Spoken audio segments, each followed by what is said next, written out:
We're going to go over searching. First, we're going to go over linear search. So linear search is the most basic type of search you can do for an array, where to find an element, you basically start at the beginning and you check one by one each element until you find the element you're looking for. So for instance, for this array, if you're trying to find 5, start from the beginning and you check, go through each element. And once you found 5, you can just return. So the good thing about linear search is that it does not need to be sorted. You can do it on any array. So if we want to think about the complexity of linear search, we know that at the best case, the element we're looking for will be at the front of the array. If it's at the front, we only have to do one comparison, so that's just O of 1. But in the worst case, the element we're looking for is at the back of the array, or it's not even in the array at all, so that would be O of n, where n is the number of elements in the array.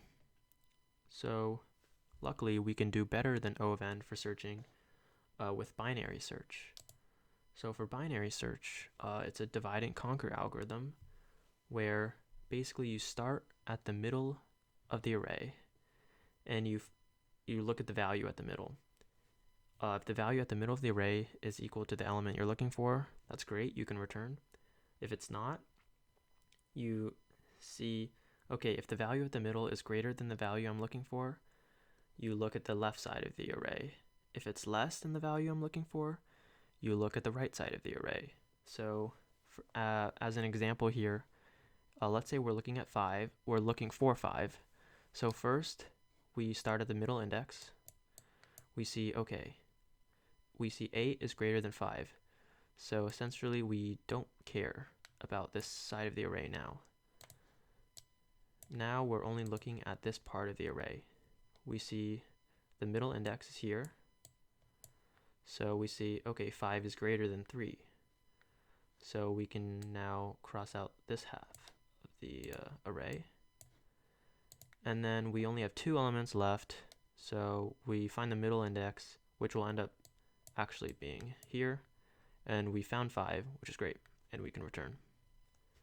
So like linear search, the best case would be O of 1 for binary search, because the element could be at the middle of the array. But luckily, the worst case for binary search is O of log of n, which is much better than O of n. And this is because at every iteration, we're essentially getting rid of half of the array, so we don't have to look through all the elements. The downside of binary search is that the array needs to be sorted. If the array isn't sorted, then you're basically just have to use linear search.